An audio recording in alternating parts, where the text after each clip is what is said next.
시아버지, 시어머니나 장인, 장모님과 함께 사는 분, 우리 구독자님 중에서도 많이들 계시죠? 내 부모도 때로는 좀 조심스럽고 불편한데 배우자의 부모와 함께 사는 건 여러모로 신경 쓸 부분이 참 많을 것 같습니다. 2023년 일본 사이타마시에도 시댁에 살면서 시어머니를 모시는 와타나베 미치코라는 53세 며느리가 있었습니다. 지금부터는 시어머니를 사나에라는 가명으로 부르겠습니다. 미치코의 집엔 식구가 꽤 많은 편이었는데요. 먼저 시어머니 사나에 그리고 직장 생활을 하는 남편 이치로가 있었습니다. 대학생인 외동아들 켄타도 있었죠. 여기에 사나에의 딸이자 이치로의 여동생들, 그러니까 미치코한테는 시누이죠. 이 시누이가 한 명도 아니고 두 명이나 이 집에서 같이 살았습니다. 일본 이름이 너무 많이 나오면 이야기를 하는 제가 헷갈릴 것 같아서 편의상 큰 시누이는 갑수기, 작은 시누이는 울숙이라고 부르겠습니다.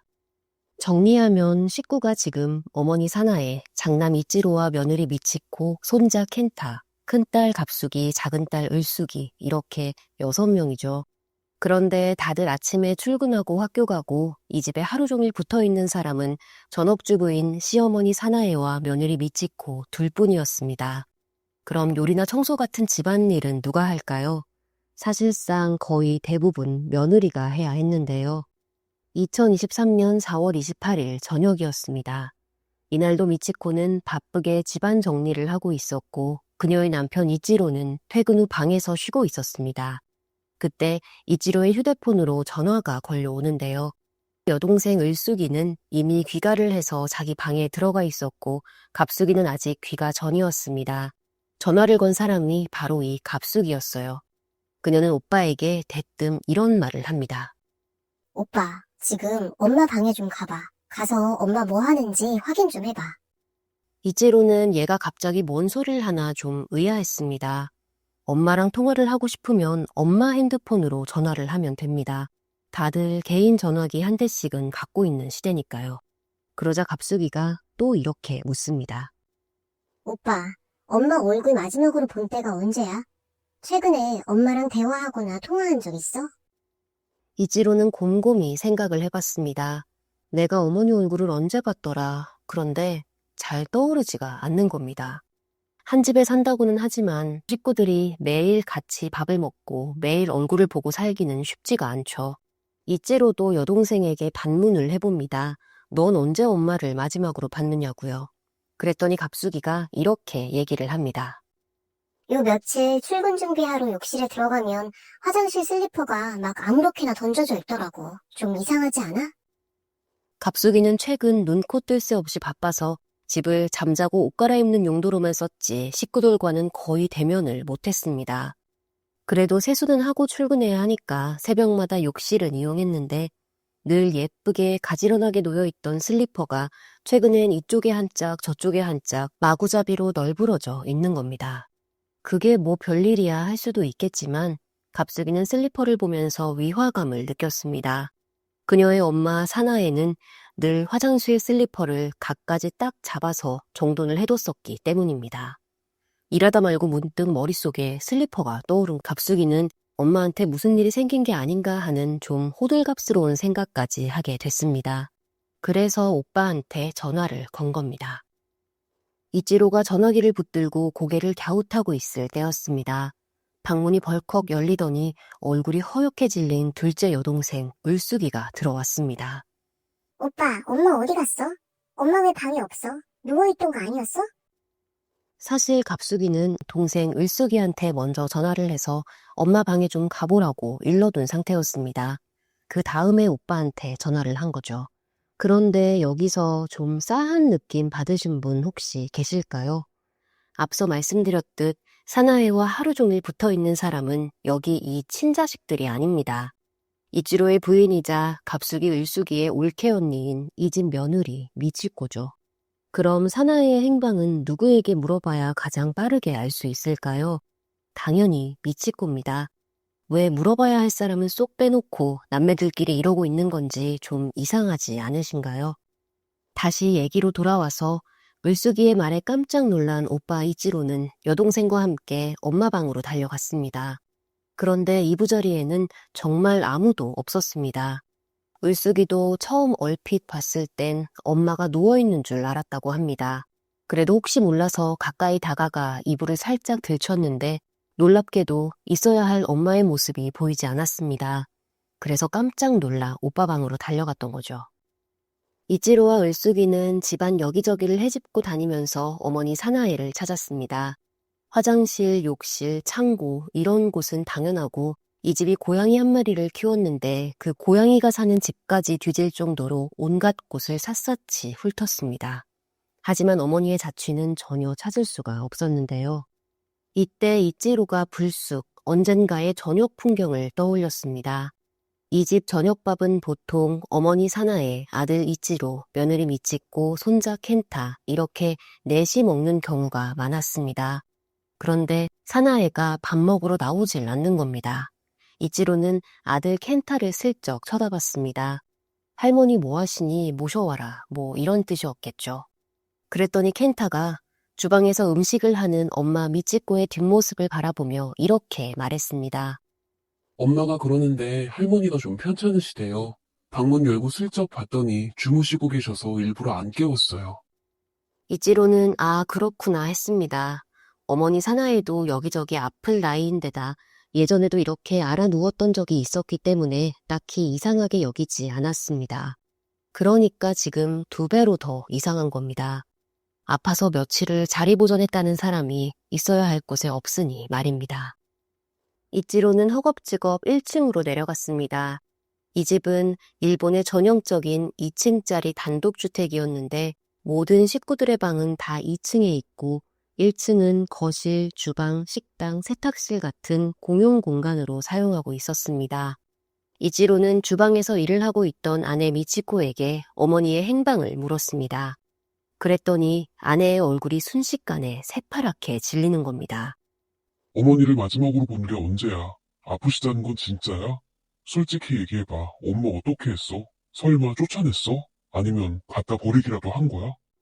미치코는 속사포 같은 질문에 어버버하며 한마디도 제대로 된 대답을 하지 못했습니다.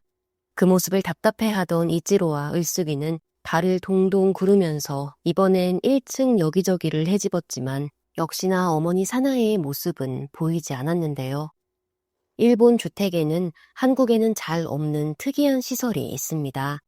지금 화면에 보시는 것처럼 방바닥 또는 주방 바닥에 나 있는 문을 열어보면 이렇게 아래쪽으로 수납을 할 수 있는 공간이 나 있습니다. 사이즈는 설계마다 집 평수마다 각각 다르겠지만 냉동실 정도 크기로 자그맣게 공간을 내는 집이 있는가 하면 사람도 들어갈 수 있을 정도로 큼지막하게 수납 공간을 내는 집도 있다고 합니다. 어머니를 찾던 을숙이의 두 눈에 이 바닥 수납 공간을 여는 손잡이가 들어왔습니다. 을숙이는 오빠 이치로를 불렀습니다. 혼자 열어보기가 왠지 무서웠던 겁니다. 이치로는 긴장된 얼굴로 조심스럽게 수납장의 문을 열었습니다. 그리고는 비명조차 지르지 못하고 그대로 얼어붙어 버렸습니다. 바닥 아래에는 이미 부패가 진행되어 흉측한 모습으로 변해버린 어머니 사나이의 시신이 들어있었습니다. 가까스로 상황 파악을 한 이치로와 을숙이는 약속이나 한 듯 미치코를 바라보았습니다. 그녀는 남매의 따가운 눈초리에 고개만 푹 숙일 뿐이었습니다. 68세 여성 사나이의 시신을 바닥 수납장에 유기한 사람은 하루 종일 시어머니와 붙어 살았던 53세 며느리 와타나베 미치코였습니다. 고부간 갈등으로 인해 벌어지는 사건은 사실 그리 드문 일은 또 아닙니다. 당장 우리나라 대한민국에서도 잊을만 하면 이런 케이스가 뉴스로 보도되기도 하고요. 경찰도 처음에는 흔한 고부 갈등으로 인해 며느리가 욱해서 시어머니를 죽였나 보다 그렇게 단순하게만 생각했습니다. 하지만 와타나베 미치코를 조사하면 할수록 경찰은 줄줄이 나오는 믿을 수 없는 이야기에 귀를 의심하게 되는데요. 사나에와 미치코 사이의 갈등은 기존의 고부 갈등과는 그 양상 자체가 전혀 달랐습니다. 이게 실화인가 싶을 정도로 어처구니 없는 일들이 이들의 집안에서 펼쳐지고 있었던 겁니다. 이치로와 미치코 부부는 2000년에 결혼을 해서 따로 신혼살림을 차렸습니다. 얼마 지나지 않아 아들 켄타가 태어나면서 세 가족이 알콩달콩 단란한 가정생활을 하고 있었죠. 문제는 이들이 시댁과 살림을 합치면서부터 시작됐습니다. 결혼 14년이 흐른 2014년, 자세한 이유는 밝혀진 바가 없지만 이치로는 아내 미치코와 아들 켄타를 데리고 사이타마 시내에 있는 2층 주택으로 이사를 합니다. 그리고는 어머니 사나에 여동생 갑수기 을수기와도 함께 살게 되는데요. 미치코는 그간 남편 내조하고 아들 학교 보내는 평범한 주부로 지내왔습니다. 그런데 졸지에 시어머니에 더해 시누이 2명의 뒷바라지까지 해야 하는 종갓집 맏며느리 같은 처지가 되고 말았습니다. 힘들었을 겁니다. 짜증도 났을 거고요. 하지만 찍소리도 못하고 집안일을 다 했습니다. 타고난 성정이 좀 여린 편인 모양인지 미치코는 시어머니 사나이에게 완전히 눌려서 기를 쪽쪽 빨렸습니다. 시어머니는 며느리가 쉬는 꼴을 못 보는 사람이었습니다. 이거 해라 저거 해라 온갖 일을 다 시키는데 막상 해놓으면 자기 맘에 안 드는 겁니다. 그럼 왜 이따위로밖에 음식을 못하냐 청소를 못하냐 하면서 며느리를 쥐잡듯이 잡았습니다. 미치코는 새벽 5시에 일어나 고양이 밥을 주는 것으로 하루를 시작해 밤 늦게까지 집안일에 매달릴 수밖에 없었는데요. 그나마도 시어머니에게 오늘 한 일을 전부 보고한 뒤 검사를 맡아 합격을 해야만 잠자리에 들 수 있었습니다. 이런 시어머니들의 진짜 무서운 점은 자기 아들, 자기 딸, 자기 손자같이 본인이 잘 보이고 싶은 사람들 앞에서는 절대 며느리를 과도하게 괴롭히지 않는다는 사실입니다. 애들 출근하고 학교 갔다 싶으면 기다렸다는 듯 잡돌이가 또 시작이 되는데요. 이러니 미치코가 아무리 남편에게 말을 해봐야 소용이 없었습니다. 이치로의 눈에 비친 자기 엄마는 나쁜 시어머니가 결코 아니었으니까요. 오히려 맨날 하는 똑같은 집안일을 어머니 마음에 쏙 들게 못하는 아내 미치코가 이치로의 눈에는 한심해 보였을지 모릅니다. 이 집에 미치코의 편은 단 한 명도 없었습니다. 함께 살고 있는 이치로의 여동생 갑수기, 을수기는 둘 다 싱글이었습니다. 갑수기는 40대, 을수기는 30대로 제 앞가림을 다 하고도 남는 나이였는데요. 미치코는 시누이들이 직장에 가져가서 먹을 점심 도시락까지 싸야 했습니다. 아침 식사 준비하는 김에 대충 한두 통 더 담는다, 이렇게 생각하면 별거 아닐 수도 있겠지만 문제는 그 정도 수준의 소일거리가 아니라는 데 있었습니다. 시어머니 사나이는 자기 딸들 도시락을 며느리가 어떻게 싸는지 일일이 검사를 했습니다. 반찬은 맛있는 걸로 했는지, 영양소는 제대로 맞췄는지, 양은 적절하게 담았는지, 심지어 음식 색깔 가지고도 요란을 떨었습니다. 밥과 반찬이 빨강, 노랑, 초록, 이 3가지 색깔로 적절히 배합이 돼야 도시락 모양이 남들 보기에 좋다면서 매일 아침 며느리를 멸치 볶듯 들들 볶아댔습니다. 어린이집 소풍 도시락 싸는 것도 아니고 40대, 30대 이 나이든 딸들 도시락을 왜 알록달록 싸야 하는지 모르겠지만 여하튼 남의 딸은 못 잡아먹어 안달인 사나이에게 자기 딸들만큼은 귀하디 귀했습니다. 그런데 여러분, 이 정도의 시어머니는 막장 드라마에 하도 자주 나오기 때문에 별 특이할 것도 없다 싶으실 겁니다. 진짜 속 뒤집히는 일은 바로 지금부터 시작입니다. 2018년 시집살이 4년 정도 됐을 때였습니다. 이 집 생활비는 거의 대부분 장남 이치로의 월급으로 해결했는데요. 이걸 꼬투리 잡아서 시어머니 사나이가 며느리 미치코를 구박합니다. 너는 살림 하나도 제대로 못하면서 왜 밥만 축내고 있냐, 뭐 이런 레퍼토리였을 겁니다. 안 들어봐도 뻔하죠. 처음엔 이런 상식밖에 어이없는 얘기를 미치코도 한 귀로 듣고 한 귀로 흘렸지만 같은 얘기를 몇 년에 걸쳐 수십, 수백, 수천 번 들으면 어떨까요? 가랑비에 옷 젖듯이 새뇌가 될 수밖에 없습니다. 이렇게 가스라이팅이 되는 겁니다.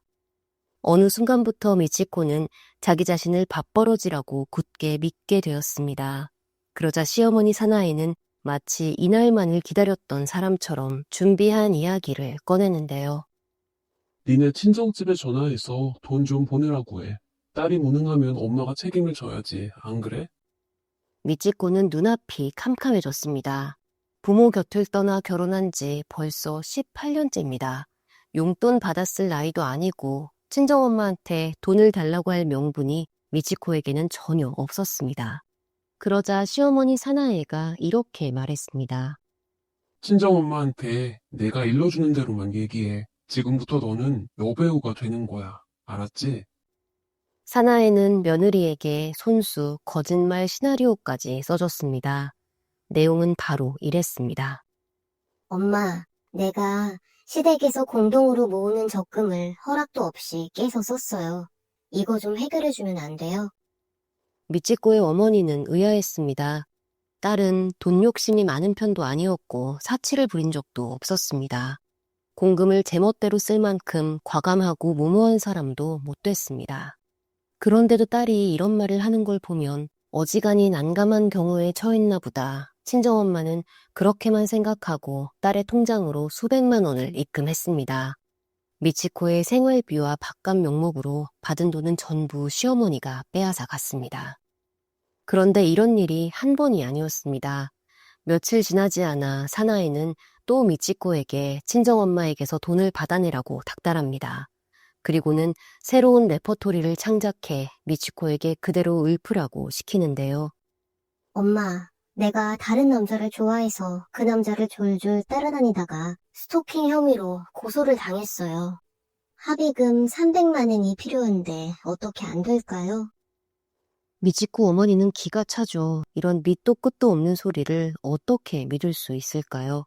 하지만 조목조목 사정을 캐묻기도 조심스러울 정도로 딸의 목소리는 너무도 간절하고 절박했습니다.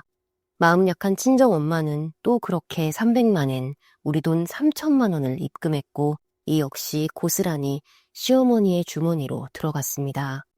추후 진술에서 다른 시댁 식구들은 고부 사이에 이런 갈취가 벌어지고 있다는 것을 전혀 알지 못했다고 주장했지만 정말로 알지 못했는지 알면서도 외면했는지는 당사자가 아니고서야 모를 일입니다. 주먹질을 하고 발길질을 하는 것만이 폭력이 아니죠.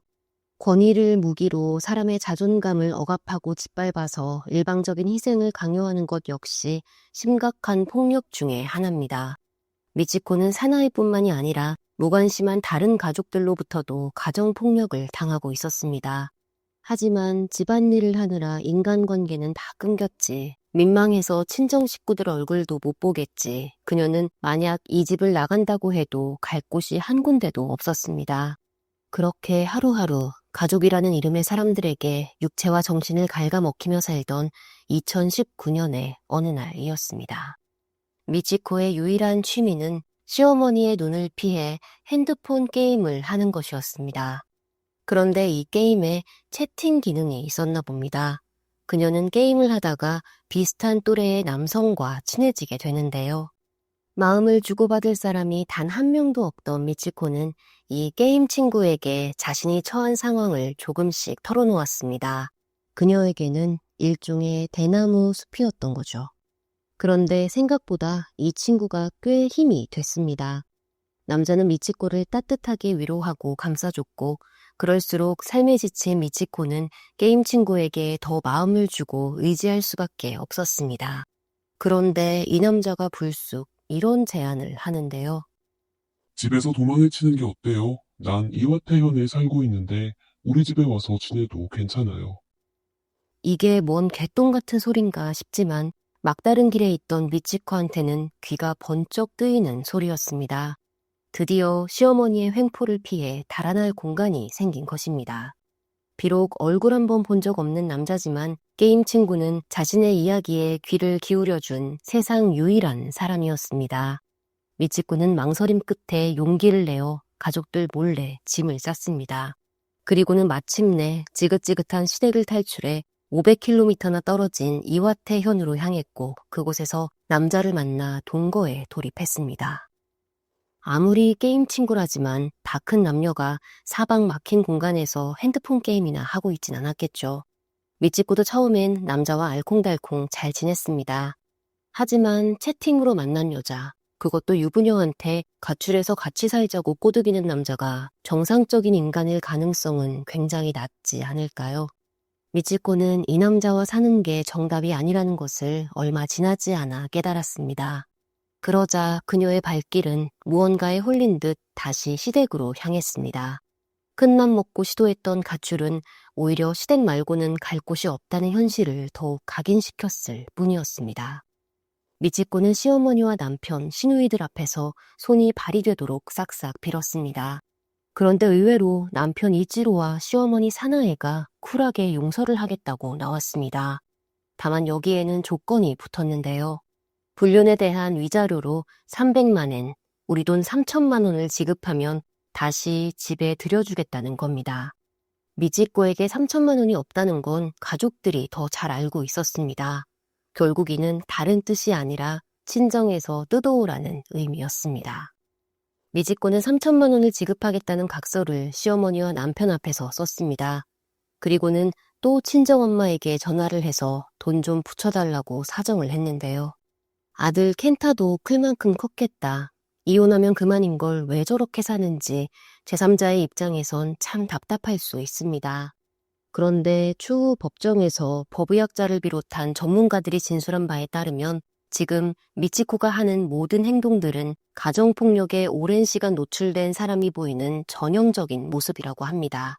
지배와 복종의 관계에 찌들다 보니 완벽하게 세뇌가 되어 무기력증에 빠진 겁니다. 미치코의 전화를 받은 친정엄마는 한숨을 푹 쉬었습니다. 이 집이라고 형편이 결코 넉넉하다고 할 수는 없었습니다. 그나마 모아두었던 노후 자금도 딸 미치코한테 한 번, 두 번 붙여주다 보니 금세 바닥이 났습니다. 친정엄마가 해줄 수 있는 돈은 3천만 원의 절반인 1,500만 원 뿐이었습니다.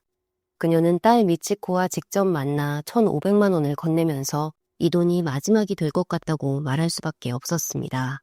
이렇게 미치코가 친정에서 가져간 돈은 놀랍게도 총 770만 엔이었습니다. 3천만 원을 시댁에 주기로 했지만 1,500만 원밖에 주지 못한 미치코는 집안에서 고양이보다 더 하찮은 대접을 받으며 하루하루를 힘겹게 버텼습니다. 식구 중 어머니 사나이를 말리는 사람은 누구도 없었고 미치코는 내가 죄인이오 하면서 노예처럼 꾹 참고 살았습니다. 그러던 2021년 8월 그녀는 뜻밖의 비보를 전해 듣고 하늘이 무너지는 슬픔에 빠지는데요. 친정엄마가 병으로 갑작스럽게 세상을 떠난 겁니다. 이는 사나이에게도 다른 의미로 안타까운 일이었습니다. 돈 뜯어낼 구멍이 막혀버린 셈이니까요. 어머니의 장례를 치른 후 미치코는 더 이상 제정신으로 버틸 수가 없었습니다. 그녀는 고민 끝에 정신의학과에 가서 의사와 상담을 하고 돌아왔는데요. 이를 어떻게 알았는지 시어머니 사나이가 씩씩거리며 달려와 정신과는 무슨 정신과냐면서 또 바락바락 소리를 질러댔습니다. 이 집에 정신병자 있다고 소문이라도 나면 어떡할 거냐. 우리 갑숙이 울숙이 혼사길 막히면 네가 책임질 거냐. 말 같지도 않는 말을 늘어놓으며 시어머니는 또 며느리를 개같이 물고 늘어졌습니다. 심지어 머리를 쥐어박거나 귀를 잡아당기는 등 물리적인 폭력을 행사하기도 했고 주방용 세제를 미치코 얼굴에 끼얹기도 했습니다. 여기서 끝이 아닙니다. 사돈댁이라는 쏠쏠한 돈줄이 끊겨버린 사나이는 며느리에게 나가서 돈을 벌어오라고 시킵니다. 20년을 넘게 전업주부로 산 미치코가 밖에서 할 수 있는 일은 그리 많지 않겠죠. 그녀는 노인이나 장애인의 수발을 드는 돌봄 노동을 시작하게 됩니다. 물론 퇴근하고 집에 오면 또 시어머니 구박을 받아가면서 밀린 집안일도 해야 했습니다. 하지만 이 얼마 되지도 않는 월급까지 시어머니 사나이는 전부 빼앗아 갔는데요. 그렇다면 여러분, 사나이는 며느리한테 삥 뜯은 돈을 대체 어디에다 쓰고 있는 걸까요? 정답은 빠칭코입니다. 이 할매의 취미가 빠칭코였다고 해요.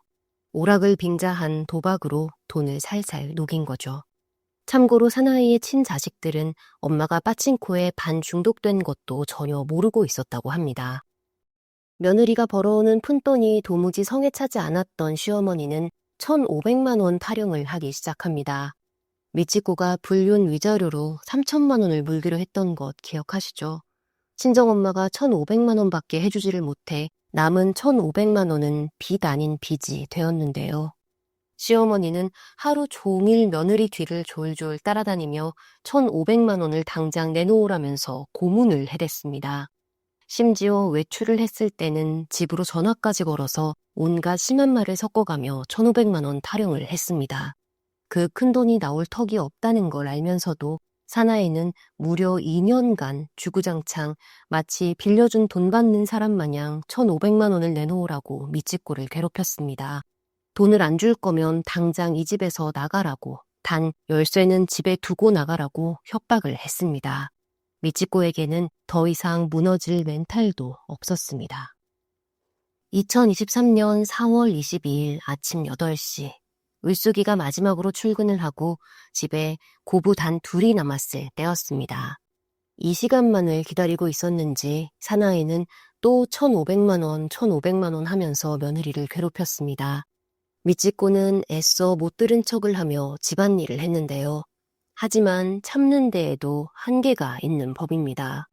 화장실에 앉아 잠시 숨을 돌리고 있던 미치코는 의식이 점점 멀어지는 것 같은 기분을 느꼈습니다. 현기증을 억지로 참고 화장실 밖으로 나오는데 또다시 그녀의 귀에 1,500만 원을 내놓으라는 시어머니의 목소리가 꽂혔습니다. 미치코는 머릿속에서 무언가 뚝 끊기는 듯한 느낌을 받았습니다. 그녀는 손에 잡히는 아무 끈이나 집어들었습니다. 그리고는 거실 의자에 앉아있는 시어머니 사나이의 뒤쪽으로 다가가 끈을 목에 걸고 양손으로 힘껏 잡아당겼습니다. 사나이는 사력을 다해 보둥거렸지만 70대에 가까운 노인이 50대 초반인 며느리의 힘을 이길 수는 없었습니다. 결국 몇 분 지나지 않아 사나이는 숨을 거두고 말았습니다. 미치코는 어찌해야 할지 몰라 발을 동동 굴렀습니다. 그때 떠오른 것이 바로 바닥 밑으로 난 수납 공간이었고 며느리는 시어머니의 시신을 그곳에 밀어놓고 뚜껑을 꽝 닫았습니다. 이렇게 징글징글하기 짝이 없던 가정폭력은 더 큰 폭력을 낳는 것으로 끝을 맺었습니다. 혹시 사나이의 시신이 몇 월 며칠에 발견됐는지 기억하시나요? 화장실 슬리퍼가 널브러져 있는 걸 보고 남매들이 어머니의 신변을 추적한 날은 2023년 4월 28일입니다. 그런데 사나이가 사망해서 바닥에 유기된 것은 4월 22일이죠. 다시 말해 이 집 친자식들은 무려 6일 동안 사나이가 자취를 감췄는데도 아무도 그 사실을 모르고 있었습니다. 어미는 남의 집 딸 데려다 열심히 굴리면서 자기 아들, 딸들 몸 편하고 마음 편하게 만들어줬는데 새끼라는 것들은 엄마가 집에 있는지 없는지도 별 관심을 두지 않았네요. 여러 가지 의미로 참 대단한 집안입니다. 이렇게 약 10년에 걸쳐 벌어진 시어머니와 며느리 사이의 일들이 언론에 세세하게 보도가 되면서 일본 사회는 크게 들썩였습니다. 호구처럼 당하고만 살다가 끝내 살인자까지 되어버린 미치코를 한심하고 미련하게 보는 시각도 물론 있었습니다. 하지만 꽤 많은 사람들이 이즘의 수준의 가정폭력을 당한 그녀에게 동정표를 던졌는데요. 미치코가 왜 시댁 식구들과 맞서 싸우지 못했는지, 왜 집에서 탈출하지도 않고 무기력하게 버텼는지 굳이 설명을 하지 않아도 사람들은 그녀의 입장에 많든 적든 공감을 했습니다. 정신지배와 세뇌, 학대에 대한 사회적 이해가 그만큼 깊어졌다는 방증일 것입니다. 2025년 1월 와타나베 미치코의 첫 재판이 열렸습니다. 사건이 벌어지고 약 2년 만입니다. 재판까지 굉장히 오래 걸린 셈인데요. 미치코의 진술이 사실인지 아닌지 증거를 모으는 데에 시간이 필요했던 것으로 추정됩니다. 피해자의 아들이자 가해자의 남편인 이치로는 법정에 나와서 아내와는 이혼을 할 예정이라고 밝혔습니다. 그렇게 시어머니가 싫었으면 본인이 집을 나갔으면 될 걸 왜 굳이 버티고 있었는지 이해가 안 된다는 말도 남겼습니다. 생판 남들보다 못하다고 밖에는 표현할 수가 없을 것 같습니다. 미치코의 변호인은 판사 앞에서 죽은 사나이의 휴대폰에 녹음되어 있던 고부간의 전화통화 음성을 재생했습니다. 1,500만 원 내놔라, 못 주면 집에서 나가라. 사나이의 독설이 재판정에 울려 퍼지자 피고인석에 앉아있던 미치코는 과호흡을 일으켜 쓰러질 지경에 이르렀습니다. 이때 재판을 일시 중단하자고 제안한 건 변호인이 아니라 반대쪽인 검찰 측이었습니다. 검사는 미치코에게 이렇게 말했습니다. 피고인이 하고 싶은 말은 옆에 있는 변호사 선생님이 대신 잘 전해주실 겁니다. 그러니까 변호사 선생님 믿으시고 피고인은 잠시 쉬시기 바랍니다. 법 앞에서 누구보다 냉철해야 할 검찰 측마저도 이렇게 피해자인 피고인에게 비교적 관대한 입장을 취했습니다. 미치코 역시 누가 봐도 깊이 반성하고 있는 데다 국민 법감정이라는 것도 무시를 할 수가 없어서 재판부는 피고인이 사체를 마루 밑에 유기한 것을 피해자에 대한 배려가 전혀 없는 비인간적인 태도라고 지적하면서도 마지막엔 징역 7년이라는 낮은 형을 선고했습니다. 아직 항소심과 상고심이 남았기 때문에 징역 7년이 확정된 것은 아닙니다. 변호인 측은 집행유예를 주장하고 있다고 하는데요. 최종 형량이 업데이트가 되면 이 영상 댓글로 전달드리도록 하겠습니다. 어쨌거나 저쨌거나 와타나베 미치코는 사람을 죽였습니다. 그것도 시어머니를 죽였으니 존속죄죠. 징역 7년, 여러분은 이 형량이 지은 죄에 대해 적절하다고 보시나요? 가정폭력의 피해자이기도 했던 그녀는 피해자가 되기 전 어떻게 대응을 해야 했을까요? 여러분의 의견 댓글로 남겨주시면 감사하겠습니다. 여러분의 주변에 악한 자가 없기만을 진심으로 기도하겠습니다. 돌아가신 분의 명복을 빌며 오늘의 주간학당을 마칩니다. 채널에 오셔서 더 많은 사건 사고 콘텐츠를 만나시기 바랍니다. 구독과 좋아요, 알림 설정으로 따뜻한 응원도 부탁드릴게요. 오늘도 시청해주셔서 고맙습니다.